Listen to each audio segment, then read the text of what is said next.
Agora eu quero a sua atenção para a próxima reportagem do DF no Ar. Infelizmente, um aluno do espectro autista foi agredido por um professor. Esse caso foi em Samambaia. Vou chamar a Maíra Guedes, que tem mais detalhes aqui sobre esse caso. Como é que tudo isso aconteceu, que ela vai explicar para a gente, e qual foi a medida adotada depois desse procedimento. É o que a gente quer saber, né, Maíra? Isso, Neila. Esse foi um caso que aconteceu numa escola da rede pública de ensino de Samambaia, uma criança de 8 anos que acabou agredida por um professor dentro de sala. De acordo com as informações que a nossa equipe de jornalismo apurou, a mãe ficou sabendo, foi chamada na escola, ela também compareceu ao conselho tutelar e foi até a delegacia para registrar a ocorrência.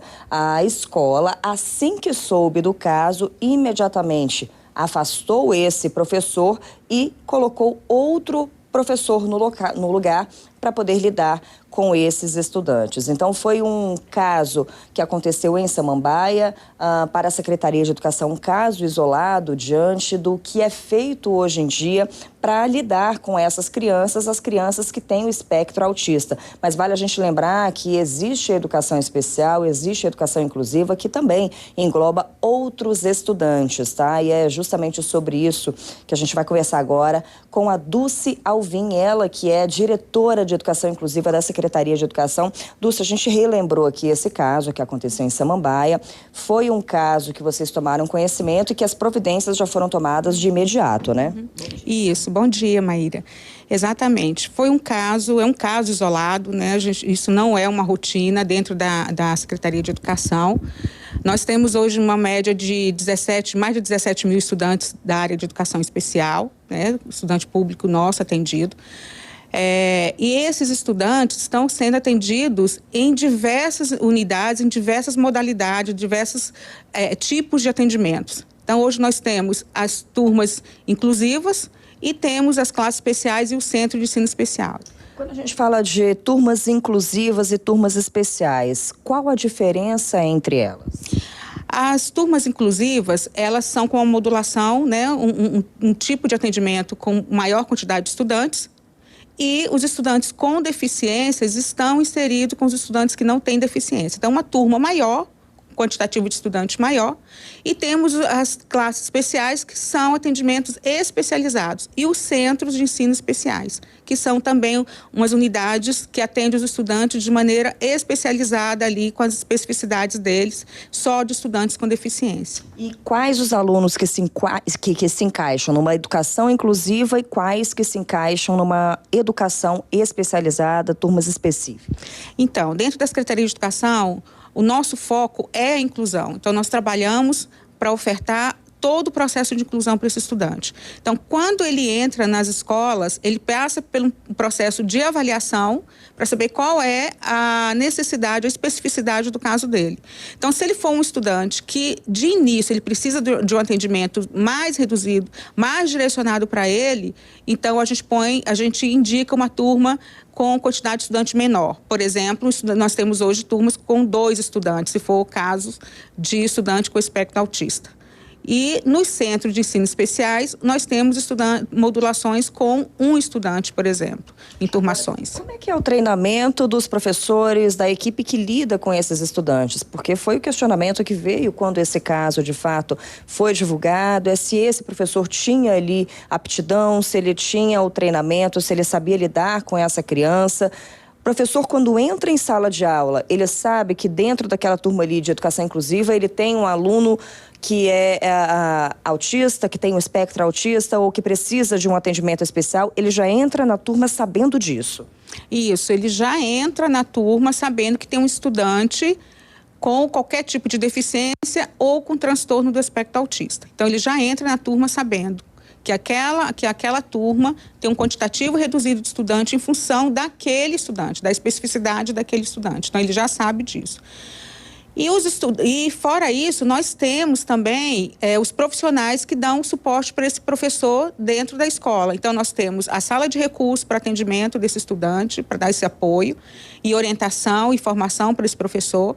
Nós temos as equipes especializadas com pedagogo e psicólogo e temos orientadores educacionais também que dão esse suporte. Fora toda a equipe pedagógica da unidade escolar. Temos monitores, os educadores sociais, então a escola, ela está munida disso, de todo esse suporte, toda essa equipe para dar o atendimento para esse estudante e assessorar esse professor dentro da unidade escolar. Perfeito. Dulce, a Neila, nossa apresentadora, está com uma pergunta do estúdio. Oi, Neila. Maíra, existem casos de mães que falam que têm dificuldade de encontrar uma vaga para os alunos na escola. Não sei se por falta de profissionais para atender, se há um déficit de profissionais para essas especificidades. Eu não sei se por falta de capacidade de atender, a escola já recusa. Eu queria entender dela se existe, qual o tamanho desse déficit de profissionais para atender a demanda que existe na população.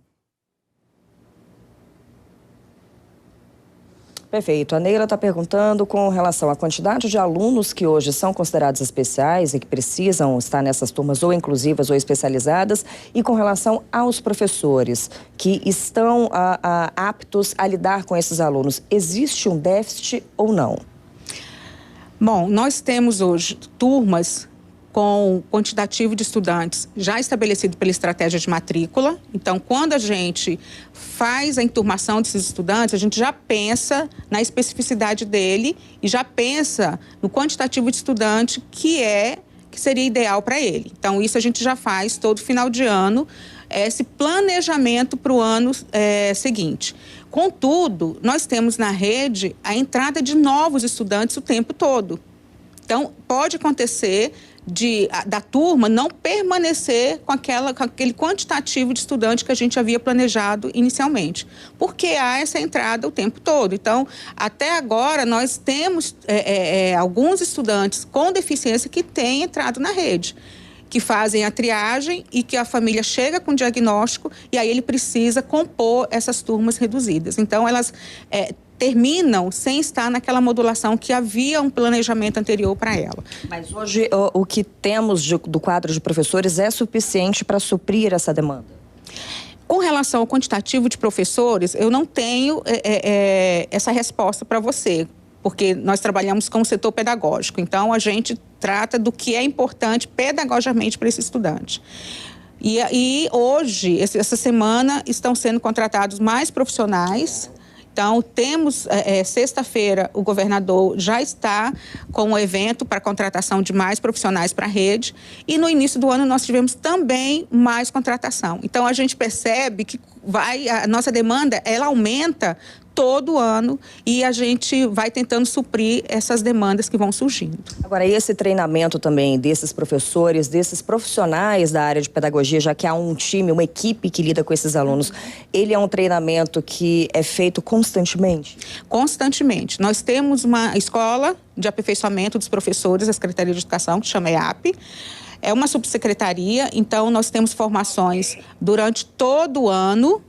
E esse professor tem espaço e ele pode se matricular nesses cursos de formações durante todo o ano. Fora isso, nós temos uma parceria com a EAP, aqui, a Subsecretaria de Educação Inclusiva, que é o núcleo digital, que são cursos que nós ofertamos para os professores também. Então, são palestras, são encontros que a gente faz com famílias, com profissionais especialistas, para trazer essa informação e esse conhecimento para as escolas de maneira que ele tenha acesso o tempo que ele quiser, porque todo o material está no site da EAP, no YouTube. Perfeito. Dulce, muito obrigada pelas informações, pelos esclarecimentos. É isso, Neila. Providências com esse caso específico foram tomadas e a gente acompanha agora como é que funciona essa educação na rede pública de ensino. Tá certo, agradeço a entrevistada. A gente precisa preparar cada vez mais profissionais para essa realidade, porque não vai diminuir a quantidade de alunos especiais. O que mostram os registros é que tem aumentado casos de crianças especiais, então a gente tem que estar preparado para receber com todo amor, carinho e tudo que as outras crianças têm, a gente tem que preparar para as especiais também.